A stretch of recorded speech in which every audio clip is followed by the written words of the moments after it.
Today we're going to be looking at finding the minimum value of a quadratic by completing the square. I'm just going to recap completing the square. You can forward on if you want, but if you want to recap, what we do is we get the middle value, 10, and we half it, which should be 5. Then we've got to take away 5 squared because we've created a 5 squared with that bracket being squared, and then that minus 1 will always be there at the end.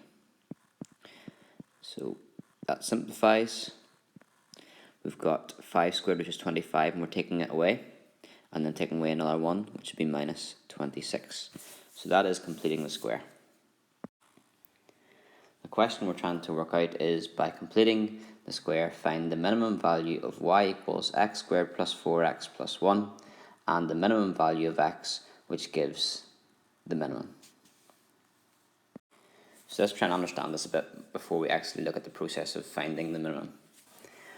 We have here a function, and this function will give out different answers. The answers are the y values. The input is your x value. So if you put in something like, say, x equals 10, then y would be 10 squared, which is 100, plus 4 tens, making 140, plus 1, which gives you 141.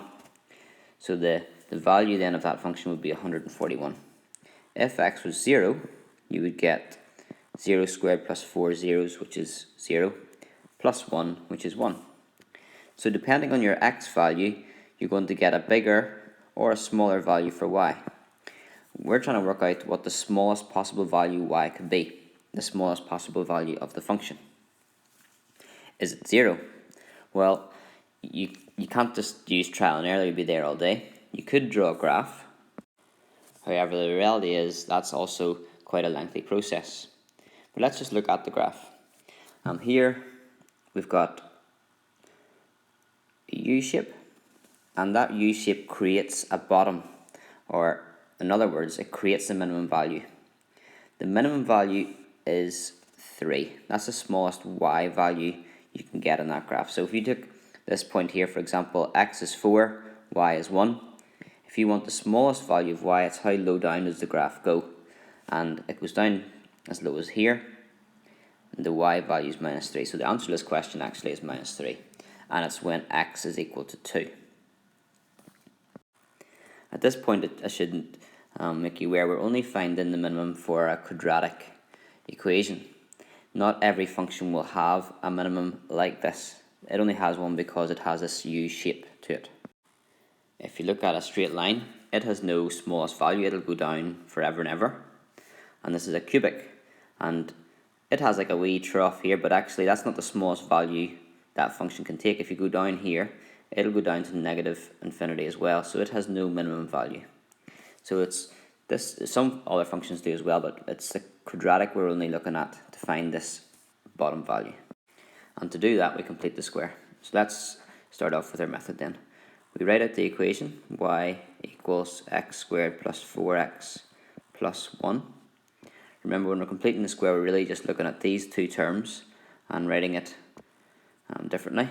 So we're going to write it as y equals, you get x, the coefficient of x here we call b, we half that number, so half of 4 would be 2, and then we take that number away squared.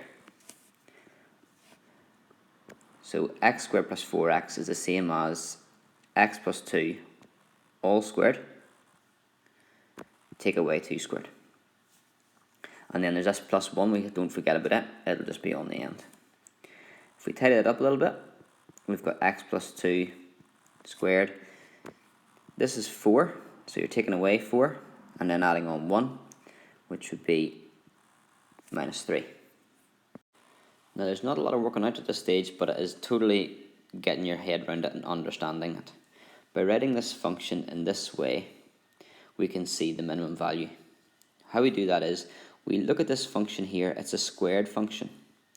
And if you get any number squared at all, so let's take something like, if we had 3 and we did 3 squared, we get 9.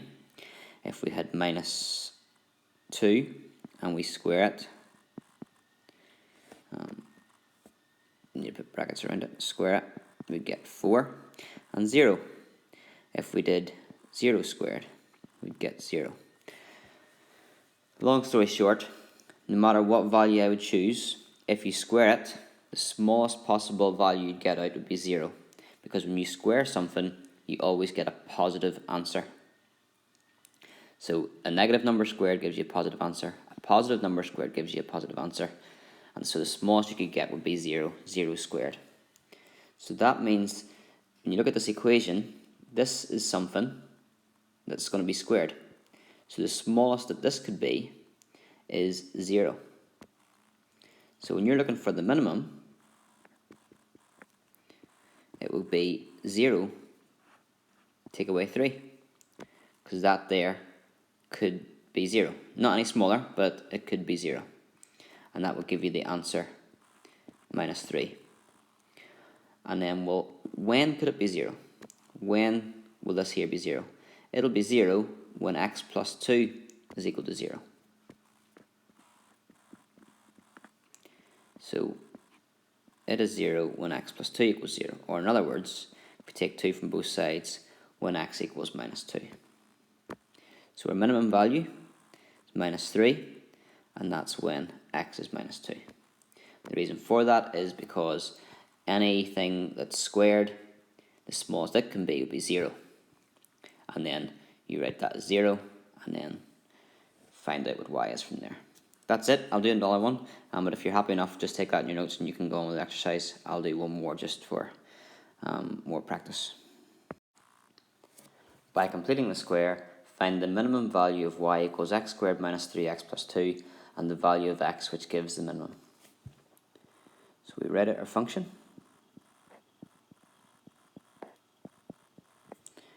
We're completing the square on these first two terms. So we write x, and then we half the b, which should be minus 3, so minus 3 over 2 squared. And then we take away whatever that is, so minus 3 over 2 squared, and then we add 2.